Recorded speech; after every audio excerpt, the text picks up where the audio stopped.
Hello students, कैसे हैं आप सभी लोग। मेरा नाम है आशीष जोशी। पिछले वीडियो में हमने बात करी थी जो एसिड बेस और बफर हैं उसके हमने पूरे जो मेज़रमेंट ऑफ टोनिसिटी है वहाँ तक हमने पूरा पढ़ लिया था। मतलब जो आपकी इनऑर्गेनिक केमिस्ट्री में, ठीक है, जो दूसरी यूनिट है, पहली यूनिट तो कंप्लीट हो गई, ठीक है। दूसरी यूनिट में 3 उसके को टॉपिक हैं। पहला है एसिड बेस एंड बफर, दूसरा है major extra and intracellular electrolytes और तीसरा है डेंटल प्रोडक्ट। तो एसिड बेस एंड बफर आपके ख़त्म हो चुके हैं। आज जो टॉपिक है बहुत आसान सा, बहुत प्यारा सा टॉपिक है, ठीक है। वो है major extra and intracellular electrolytes, ठीक है। Major extra and intra cellular electrolytes, ये भाई आज का टॉपिक है, ठीक है। अब इस टॉपिक को पढ़ने से पहले सबसे पहले हमें we should know that what is electrolytes, ठीक है। और उससे भी पहले हम एक चीज पढ़ेंगे, जैसे हम इंट्रोडक्शन की अगर हम बात करें, इंट्रोडक्शन, अब ध्यान से समझिएगा। वो केमिकल सब्सटेंस जो हमारी बॉडी में, बॉडी फ्लूइड के साथ इजीली क्या हो जाते हैं, डिसॉल्व हो जाते हैं, ठीक है। 2 टाइप के वो सब्सटेंस होते हैं, केमिकल सब्सटेंस, ठीक है। 2 टाइप के होते हैं। कौन कौन से होते हैं, ये फिर से लीक हो गई।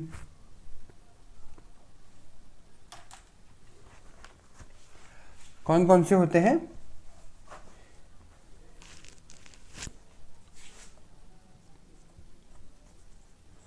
Non electrolytes and electrolytes. Non electrolytes और इलेक्ट्रोलाइट। नॉन इलेक्ट्रोलाइट्स क्या होते हैं? नॉन इलेक्ट्रोलाइट्स जो होते हैं, जो रिएक्शन करने के साथ जो है कोवलेंट बॉन्ड बनाते हैं, ठीक है, कोवलेंट बॉन्ड फॉर्म करते हैं। कौन सा बॉन्ड फॉर्म करते हैं? कोवलेंट बॉन्ड क्या होता है, आपने पढ़ा होगा, ionic bond, coordinate bond, covalent bond. Covalent bond simple सा ये होता है, इसमें 2 चीजें आप ध्यान रखना, ठीक है। इसमें नॉन मेटल और नॉन मेटल के बीच में जो बॉन्ड बनता है वो नॉन मेटल और नॉन मेटल के बीच में बनता है। जैसे आयनिक बॉन्ड में मेटल और नॉन मेटल के बीच में बनता है। जैसे आयनिक बॉन्ड का एग्जांपल क्या है, NaCl, sodium chloride. Sodium metal है, अब देखिए मैंने क्या बोल दिया, क्लोराइड मेटल नहीं है, लेकिन इसमें क्या है, नॉन मेटल के बीच में होता है। जैसे एग्जांपल हाइड्रोजन, क्लोरीन, ऑक्सीजन, ठीक है, ये क्या है, सब नॉन मेटल है। दूसरा क्या होता है, शेयरिंग होती है इनमें इलेक्ट्रॉन्स की,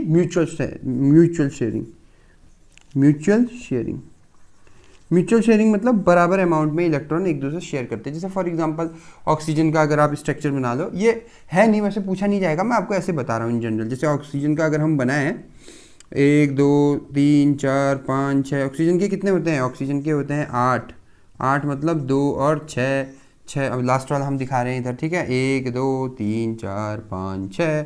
अब कहने का क्या मतलब है, अब देखिए, इसने बोला भाई मेरे पास 6 हैं, इनको अपना ऑक्टेट पूरा करना है, इसको कितने चाहिए, 2 चाहिए, तो ये 2 इससे ले लेगा। वैसे ही इसको भी कितने चाहिए, इसको भी 2 चाहिए, तो ये कहेगा भाई तू भी मेरे को अपने 2 दे दे, तो ये इसके 2 दे देगा, दोनों के ऑक्टेट पूरे हो जाए, 1 2 3 4 5 6 7 8, 1 2 3 4 5 6 7 8।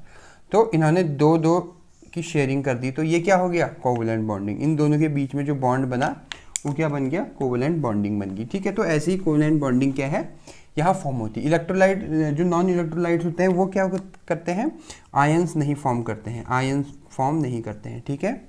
लेकिन अब देखिए, जो इलेक्ट्रोलाइट्स होते हैं, इलेक्ट्रोलाइट्स वो क्या करते हैं, पॉजिटिव एंड नेगेटिव में आयंस देते हैं, ठीक है।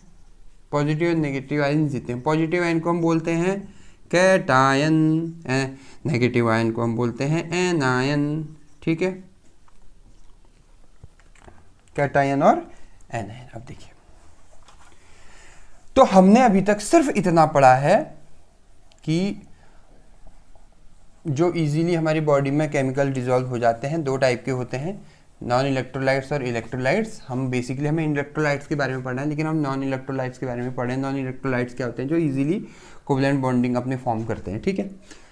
इलेक्ट्रोलाइट्स क्या होते हैं? जो पॉजिटिव और नेगेटिव में ब्रेक हो जाते हैं, आयंस जो हमें देते हैं, ठीक है, वो हो गए आपके इलेक्ट्रोलाइट्स, ठीक है। अब देखिए, अब हम आगे पढ़ेंगे। अब देखिए ये इलेक्ट्रोलाइट्स का क्या यूज़ होता है हमारी बॉडी में, इसको पढ़ने से पहले, ये सब जानने से पहले हमको अपनी बॉडी के बारे में कुछ पता होना चाहिए, ठीक है। मैंने आपको क्या बोला? जो इजीली हमारी बॉडी में डिसॉल्व हो जाते हैं। बॉडी में डिसॉल्व हो जाते हैं कहने का क्या मतलब है? बॉडी के फ्लूइड में। अब देखिए मैंने क्या कितनी बेहतरीन बात बोल दी, अब समझाइए मुझे। हमने क्या पढ़ा? हम क्या पढ़े? बॉडी फ्लूइड, या इसको हम बोलते हैं बॉडी वाटर या बॉडी फ्लूइड, जैसा आपको सही लगे आप वो बोलो। दो टाइप के होते हैं, ठीक है। एक होता है इंट्रा सेल्यूलर,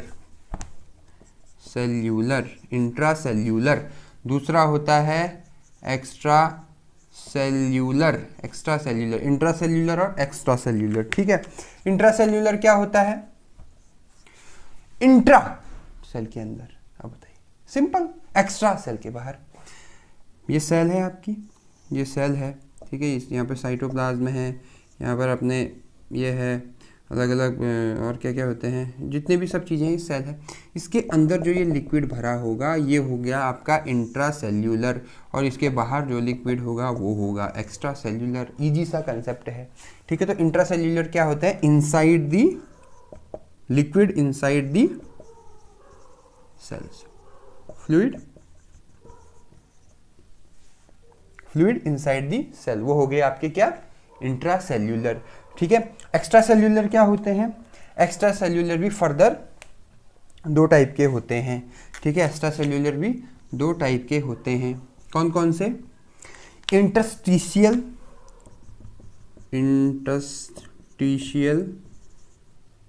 फ्लूइड और दूसरे होते हैं ब्लड प्लाज्मा फ्लूइड, ठीक है। इंटरस्टिशियल फ्लूइड, इंटरस्टिशियल मतलब दो सेल के बीच में। अब एक सेल तो होती नहीं है, ठीक है। सेल क्या होते हैं? बहुत सारी होती है हमारी बॉडी में, छोटी छोटी से सेल। इन सेल के बीच में इधर इनके बीच में, बाहर साइड मतलब इनके बीच में जो ये फ्लूइड जमा होता है, इसे बोलते हैं हम interstitial fluid. In between the cells, ठीक है, जो फ्लूइड होता है। और ब्लड प्लाज्मा आपको पता ही है। ब्लड में क्या होता है? जो फ्लूइड, जो लिक्विड होता है ब्लड में, liquid part of blood, liquid portion of. देखिए ब्लड में बहुत चीज़ें होती हैं, WBC, RBC, ठीक है, बहुत सारी चीज़ें होती हैं। अब इसके अलावा जो भी उसमें फ्लूइड वाली चीज़ें होती है, फ्लूइड, ब्लड क्या है? एक फ्लूइड है, तभी तो बह रहा है, बहाव इसमें है। तो जब उसमें कुछ लिक्विड होगा तभी तो वो बह रहा है। तो वो जितना भी लिक्विड पोर्शन है, ग्रे कलर का होता है, ब्राउन ग्रे कलर का होता है, येलोइश ग्रे कलर का होता है, ठीक है, येलोइश ग्रे कलर का होता है। ये सारा आपका क्या? Blood plasma. हमने पढ़ा ब्लड वाटर। हमने अभी तक क्या पढ़ा? ब्लड वाटर दो टाइप का होता है, इंट्रासेल्यूलर, एक्स्ट्रा सेल्यूलर। इंट्रासेल्यूलर होता है सेल के अंदर, एक्स्ट्रा सेल्यूलर होता है सेल के बाहर, वो भी दो टाइप का होता है, इंटरस्टिशियल फ्लूइड और ब्लड प्लाज्मा फ्लूइड, ठीक है। इंटरस्टिशियल फ्लूइड मतलब जल्दी बताओ। इंटरस्टिशियल फ्लूइड मतलब सेल्स के बीच में है, और ब्लड प्लाज्मा फ्लूइड मतलब जो ब्लड में जो पोर्शन होता है। कौन सा पोर्शन होता है? लिक्विड जो पोर्शन होता है, वो हमने पढ़ लिया। अब हम पढ़ेंगे अपना नेक्स्ट टॉपिक जो है, हम पढ़ेंगे फंक्शंस, ठीक। हम पढ़ेंगे पहले तो ये इलेक्ट्रोलाइट्स की क्या फंक्शन होते हैं, इलेक्ट्रोलाइट हमारी बॉडी में करता क्या है। अब देखिए मैंने क्या बेहतरीन बात बोल दी, क्यों हमें जरूरत है इलेक्ट्रोलाइट्स की, ठीक है, रीजन वाई, क्यों। देखिए सबसे पहली जरूरत तो ये है, आपको पता है जो हमारी बॉडी है ये है चुन्नू लाल। अब देखिए कितना बेहतरीन नाम है, चुन्नू लाल, ठीक है। अब क्या है, देखिए इसको ध्यान से समझिएगा। बॉडी को चलाने के लिए, अभी आप कोलोजी पढ़ेंगे, मैंने पढ़ा है, मेरे वीडियो आपको अगर आपने देखे होंगे, ठीक है, प्रीवियस वीडियो में मैंने बताया होम्योस्टेसिस क्या होती है, ठीक है। मतलब हमारी बॉडी को चलाने के लिए एक मैकेनिज्म है, ठीक है, जिसे हम होम्योस्टेसिस कहते हैं, या इसको एसिड बेस बैलेंस भी बोलते हैं। टोटली कलेक्टिवली अगर सब बोलते तो इनको बोलते हैं फिजियोलॉजिकल, ठीक है, फंक्शंस। मतलब जो बॉडी की जो फिजियोलॉजिकल फंक्शंस हैं कि बॉडी कैसे वर्क करेगी, फिजिकल और केमिकल फंक्शन, फिजिकल और केमिकल फंक्शन। लॉजिकल मतलब भाई हम हमारी बॉडी में कुछ भी होता है, हम कहते हैं कि यार मेरा मूड खराब है, यार मुझे गुस्सा आ रहा है, यार मुझे भूख लग रही है, ये आपको कुछ नहीं लग रही है। जैसे ब्रेन, ये जो है आपका इधर लिम्बिक सिस्टम होता है, ब्रेन बहुत प्यारा टॉपिक है। ब्रेन में ये छोटा सा एक नाखून के बराबर लिम्बिक सिस्टम होता है, ये सारे काम करवाता है। और ब्रेन से जो जो हार्मोन रिलीज होते हैं, ठीक है, वो हार्मोन हमारे पूरे बॉडी में जो जो हार्मोन चलते रहते हैं, उनसे जो है चीज़ें हमें होता है। कभी कभी आपने देखा होगा, आप बैठे हैं, सब कुछ सही चल रहा है, मस्त लाइफ चल रही है, लेकिन आपका मूड खराब है, आपको पता ही नहीं भाई मेरा मूड क्यों खराब है। वो इसीलिए खराब है, क्यों? क्योंकि हमारा ब्रेन क्या है, वैसे ही केमिकल रिलीज कर रहा है। कैसे केमिकल रिलीज कर रहा है? जो आपके मूड को क्या करे, थोड़ा सा, मतलब आपका मूड थोड़ा सा इस टाइप का हो जाए, एकदम से वो मतलब डाउन सा हो जाए मूड, ऐसे केमिकल वो रिलीज कर रहा है। तो जो हम इलेक्ट्रोलाइट्स क्या करते हैं, अब देखिए फंक्शंस हम पढ़ रहे हैं। अब देखिए, अब मैं लिख देता हूँ फंक्शंस ऑफ इलेक्ट्रोलाइट्स, ठीक है। अब मान लो हमारी बॉडी में एक स्पेसिफिक एक होम्योस्टेसिस मेंटेन है, लेकिन कुछ ऐसा हो गया कि हमारी बॉडी का होम्योस्टेसिस बिगड़ गया, ठीक है। होम्योस्टेसिस जैसे फॉर एग्जांपल हमारी बॉडी में प्रॉपर वाटर रिलीज हो रहा है, वाटर हमको टाइम से, हम यूरिन जा रहे हैं, हम पानी पी रहे हैं, सब कुछ सही चल रहा है। अब मान लो आपने कुछ ऐसा खा दिया, आपको लूज मोशन हो गए और एक्सेसिवली आपकी बॉडी से जो है वाटर जो है बाहर निकल गया एक्सेसिव अमाउंट में, डायरिया हो गया, आपको लूज मोशन लगे, वाटर आपकी बॉडी से बाहर निकल गया, ठीक है। अब आपकी बॉडी क्या होगी, उसमें वाटर कम हो गया है। अब देखिए, अब आप ऐसे कुछ अपने जो अपने वो देंगे, इलेक्ट्रोलाइट्स देंगे, आपने देखा होगा ORS, अभी आप आगे पढ़ेंगे इलेक्ट्रोलाइट्स, ठीक है। जैसे आप इलेक्ट्रोलाइट्स देंगे कुछ ऐसे, वो बॉडी पे जाके क्या करेंगे, उसके ये जो फिजियोलॉजिकल जो फंक्शन है, जो अपना वाटर रिटेंशन की प्रॉपर्टीज़ को क्या करेगा, इंक्रीज कर देगा। इस टाइप के फंक्शंस होते हैं। मतलब टोटली इसमें बहुत चीज़ें हैं, अगर आप देखोगे एसिड बेस को बैलेंस करता है, ये करता है। टोटली फंक्शंस क्या हैं इलेक्ट्रोलाइट्स के, कोई पूछेगा तो सिंपल ये वर्ड आप बोल देना, फिजियोलॉजिकल फंक्शन। मतलब फिजियोलॉजिकल फंक्शन को क्या करता है, मेंटेन करता है, as simple as that. Maintain की स्पेलिंग अगर यही होती है तो एज सिंपल एज डैट, ठीक है। खैर, अब हम पढ़ते हैं अपना नेक्स्ट टॉपिक। अब हम देखेंगे, अब भैया हमने मेजर, एक्स्ट्रा, इंट्रासेल्युलर, अब हम इलेक्ट्रोलाइट्स हमको पता तो होने चाहिए कि क्या क्या होते हैं। हम मेजर इलेक्ट्रोलाइट्स पढ़ेंगे। कुछ ऐसे इलेक्ट्रोलाइट्स होते हैं, ठीक है।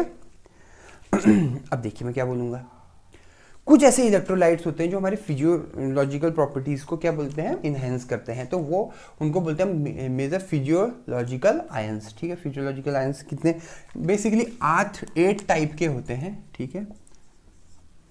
डिवाइड किया है इन्होंने, 4 कैटाइन होते हैं, 4 एनाइन होते हैं। देखो कैटाइन मतलब cation positive charge containing, anion negative charge containing, ठीक है। इसका एग्जांपल जैसे सोडियम, कैल्शियम,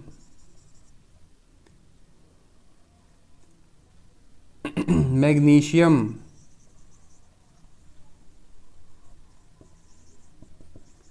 पोटेशियम,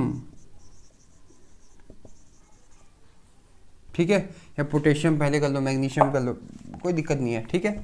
ये हो गया आपका, ठीक है।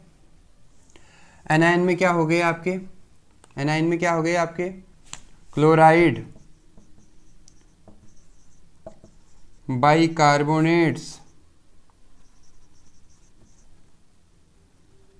फॉस्फेट, सल्फेट, ये क्या हो गए आपके, एनायन हो गए, ठीक है। तो 4 ही हो गए, 4 ही हो गए, 8। अब हम इनको, अब इस क्वेश्चन क्या आएगा, इनमें से किसी का भी एक शॉर्ट नोट आ जाएगा, write down the short note, बहुत इजी है।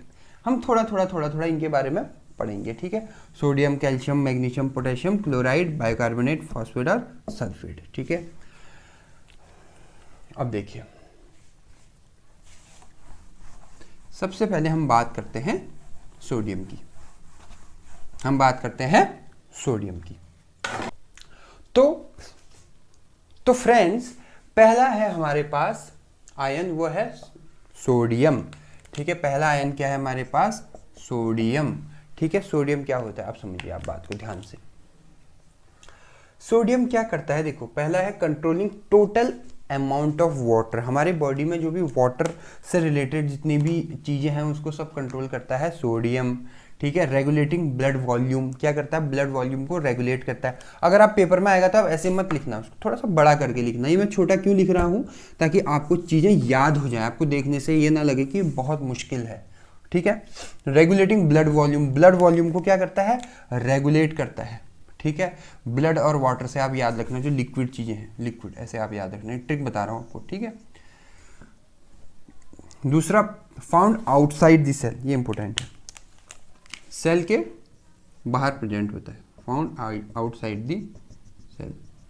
और इसी का एक साथी होता है जो इसके साथ मिलके काम करता है। यहाँ पर सोडियम पोटेशियम एटीपेज होते हैं, ये पोटेशियम होता है, ये अंदर होता है, सोडियम बाहर होता है।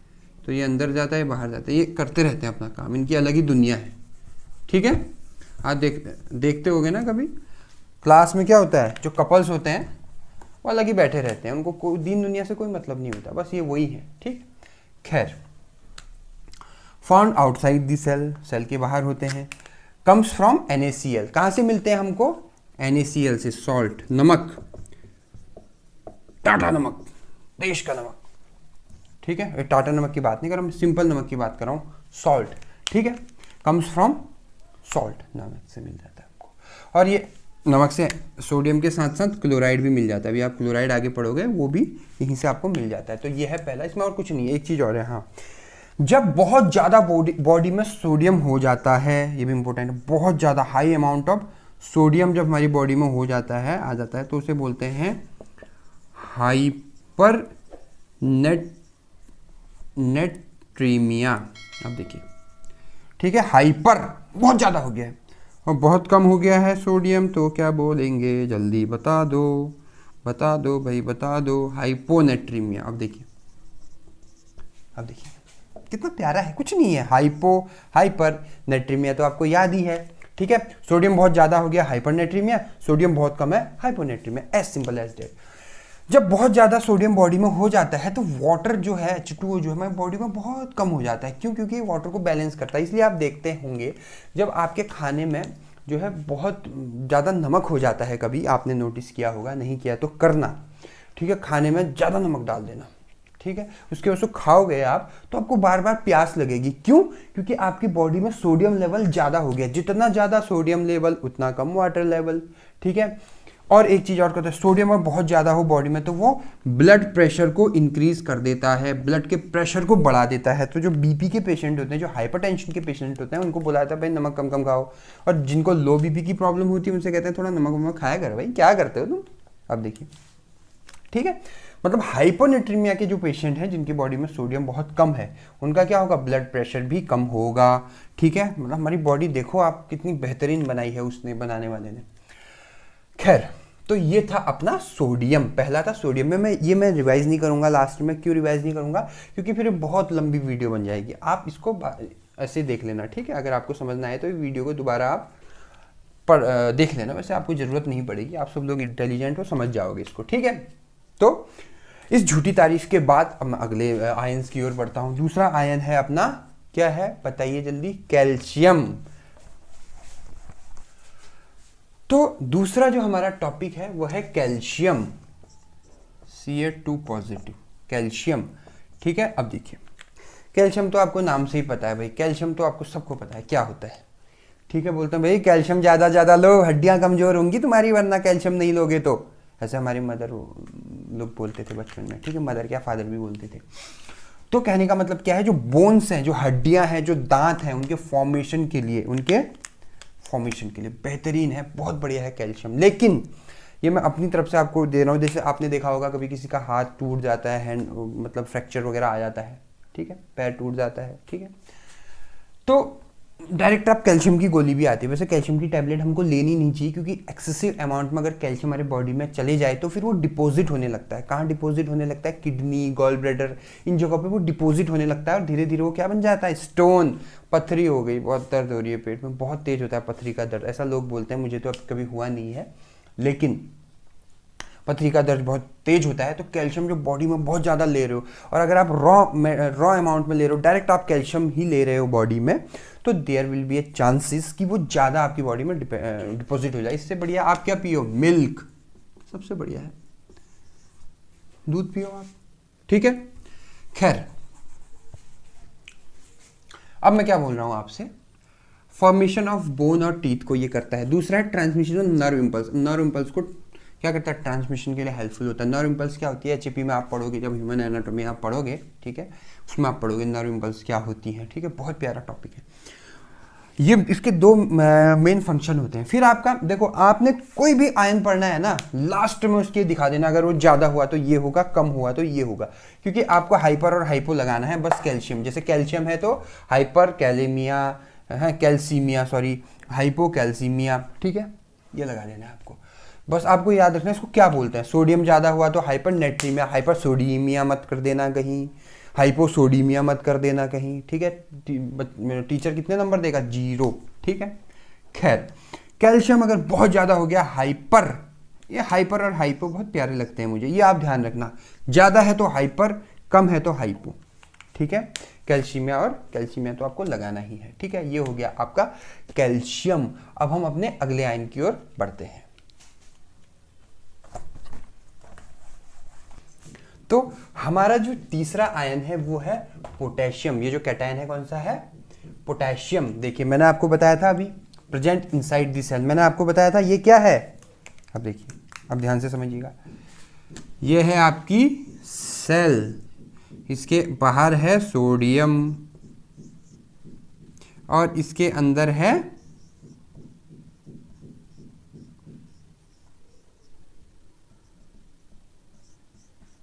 सोडियम की गर्लफ्रेंड पोटेशियम। अब देखिए मैंने कैसी बेहतरीन बात कर दी यहाँ पर।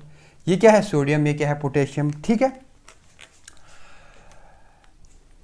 इन दोनों के बीच में जो सोडियम पोटेशियम एटीपेज होता है, ठीक है, ये आप पढ़ोगे, मैं बस इतना ही बता रहा हूँ ताकि आपको याद रहे। मैंने गर्लफ्रेंड और बॉयफ्रेंड का ही क्यों एग्जाम्पल दिया, ठीक है। दिल संभल जा जरा, ऐसा मैं क्यों बोल रहा हूँ? क्यों? क्योंकि रेगुलेटिंग हार्ट बीट, ये क्या करता है? हार्ट बीट को रेगुलेट करता है, इसलिए मैंने यहाँ पर थोड़ा सा रोमांटिक एग्जाम्पल दे दिया, ठीक है। वहाँ से यहाँ आ जाओ अब, ठीक है। ये क्या करता है? रेगुलेटिंग हार्ट बीट, ऐसे आपको याद रहेगा, इसलिए मैंने ये कर दिया, ठीक है। हार्ट बीट को रेगुलेट करता है। दूसरा क्या है? मसल्स फंक्शंस, मसल्स की जो हमारे फंक्शंस होते हैं, ठीक है, मसल्स होती हैं, उनके फंक्शन को भी ये रेगुलेट करता है। अच्छा, इसमें एक चीज़ और है, इसको हटा देता हूँ, कोई गलत समझेगा, ठीक है। अगर बॉडी में पोटेशियम ज़्यादा हो गया, के लिख देता हूँ, ठीक है, पोटेशियम अगर ज़्यादा हो गया तो इसको बोलते हैं हाइपर पोटेशियमिया, नहीं, हाइपर कैलेमिया। अब देखिए,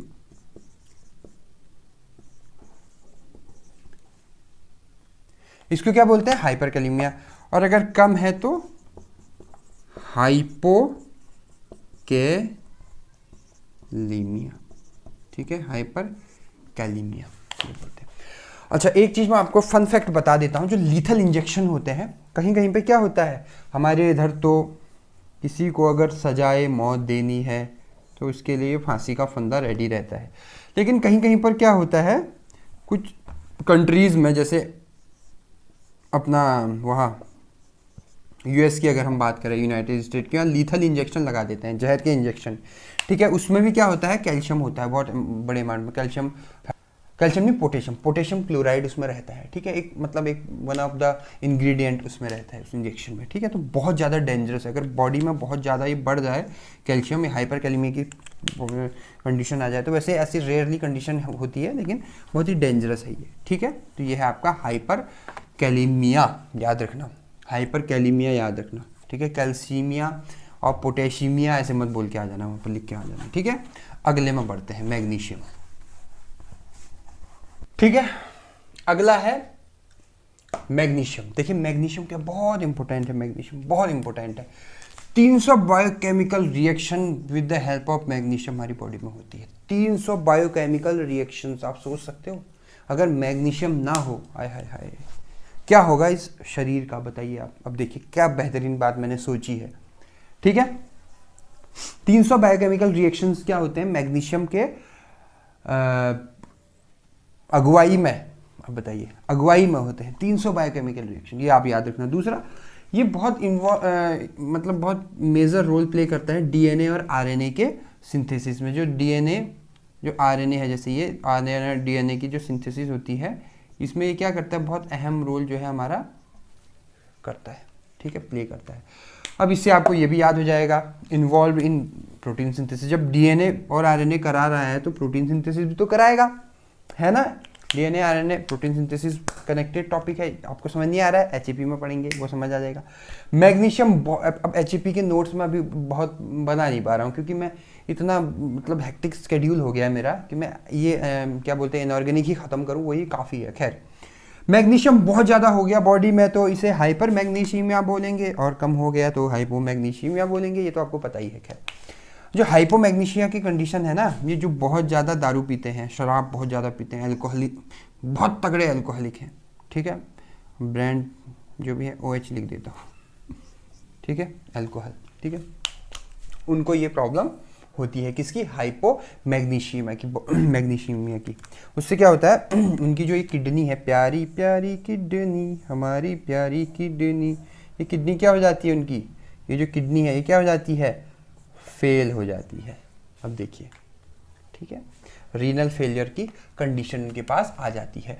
तो ये हमारे थे अभी तक के कैटायन, नहीं हाँ कैटायन, ठीक है। अब हम पढ़ेंगे anion, negative charge containing ions पढ़ेंगे, ठीक है।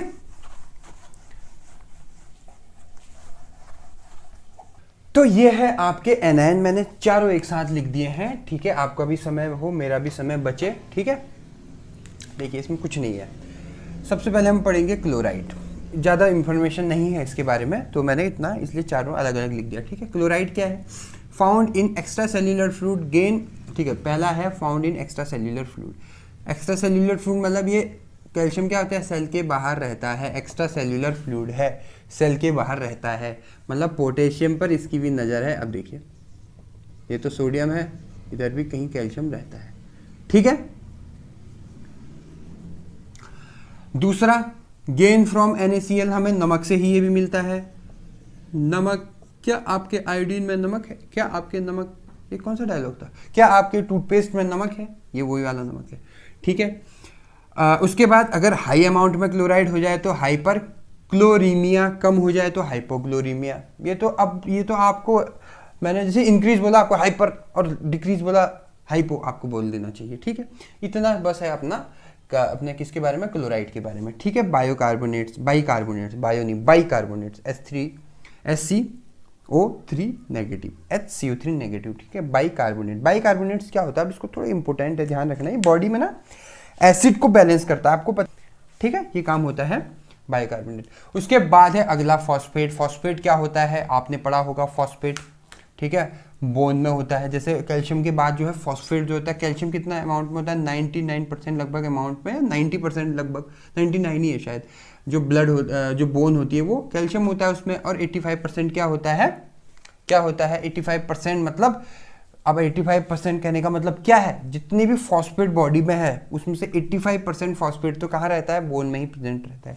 Regulating the pH of body, ये क्या करता है, बॉडी का पीएच को मेंटेन करता है। अगर आपने एसिड वो जो बफर वाले उसमें पढ़ा होगा कि फॉस्फेट बफर भी एक होता है, आप कंपनी में R&Ds वगैरह में काम करोगे ना तो आपको वहाँ फॉस्फेट बफर बनाना पड़ेगा वहाँ, ठीक है। बहुत ज़्यादा फॉस्फेट हो जाए हमारी बॉडी में उसे हाइपर फॉस्फेटीमिया कहते हैं, और बहुत कम हो जाए तो हाइपोफॉस्फेटीमिया कहते हैं, ये आपको पता ही है, ठीक है। उसके बाद हमारा लास्ट एनायन है, वो है सल्फेट। सल्फेट क्या होता है, SO4 नेगेटिव। क्या करता है, सिंपल सा, कुछ नहीं करता, ये प्रोटीन स्ट्रक्चर को स्टेबलाइज करता है। अब देखिए मैंने क्या बोला, मैंने बोला कुछ नहीं करता है, लेकिन ये सबसे इम्पोर्टेंट काम तो यही करता है, प्रोटीन स्ट्रक्चर को, मतलब सीधे RNA और DNA से डायरेक्ट लिंक है इसका, कुछ लोग होते हैं ना जिनके बड़े बड़े लोगों से पहचान होती है, इसलिए वो शांत बैठे रहते हैं, जब हमारा टाइम आएगा तब हम बताएंगे। तो ये सल्फेट है, प्रोटीन की स्ट्रक्चर को स्टेबलाइज करता है। इसके हाथ में सब कुछ है, वो कहेगा मैं स्टेबलाइज ही नहीं होने दूंगा प्रोटीन के स्ट्रक्चर को, करो जो करना है। अब देखिए, तो ये जो क्या करता है, ये प्रोटीन के स्ट्रक्चर को स्टेबलाइज करता है, ठीक है। और क्या करता है, प्रेजेंट होता है कहाँ, प्लाज्मा में, मतलब ब्लड, ठीक है। ब्लड और प्लाज्मा, ब्लड को आप सेंट्रीफ्यूज कर दो, प्लाज्मा अलग हो जाएगा, ब्लड अलग हो जाएगा। सीरम, जिसे सीरम भी होता है, ठीक है। खैर एचईपी का टॉपिक है, मैं गलत भी बता सकता हूँ क्योंकि I am not the HEP teacher, pharmacology department से नहीं हूँ मैं, केमिस्ट्री डिपार्टमेंट से हूँ, ठीक है। खैर, present in plasma and interstitial fluid. Interstitial fluid मैंने बताया था, क्या बताया था, सेल के बीच में जो फ्लूइड है उसे इंटरस्टिशियल फ्लूइड कहते हैं, एज सिंपल एज दैट, ठीक है। तो present in plasma and interstitial fluid, ये यहाँ पर प्रेजेंट रहता है कौन, सल्फेट। तो हमारे चारों हो गए, क्लोराइड हो गया, बाइकार्बोनेट हो गया, फॉस्फेट हो गया और सल्फेट हो गया है, चारों हमारे खत्म हो चुके हैं। तो हमने आज पढ़ा मेजर एक्स्ट्रा सेल्यूलर और इंटरसेल्यूलर इलेक्ट्रोलाइट में हमने 8 जो मेजर फिजियोलॉजिकल आयंस होते थे हमारे, फिजिकोकेमिकल आयन बोलो, कुछ भी बोलो, वो हमने पढ़े। 4 हमने कैटायन पढ़े, 4 हमने एनायन पढ़े, ठीक है। तो आज की ये वीडियो आपको कैसी लगी आप नीचे कमेंट बॉक्स में कमेंट कर सकते हैं, ठीक है। अगर आपको वीडियो पसंद आए तो मेरे चैनल को सब्सक्राइब कीजिएगा, बेल आइकन पे क्लिक कीजिएगा, इसको शेयर कीजिए अपने दोस्तों के साथ, ठीक है। आपने मुझे इतना वक्त दिया उसके लिए बहुत बहुत धन्यवाद। Thank you so much.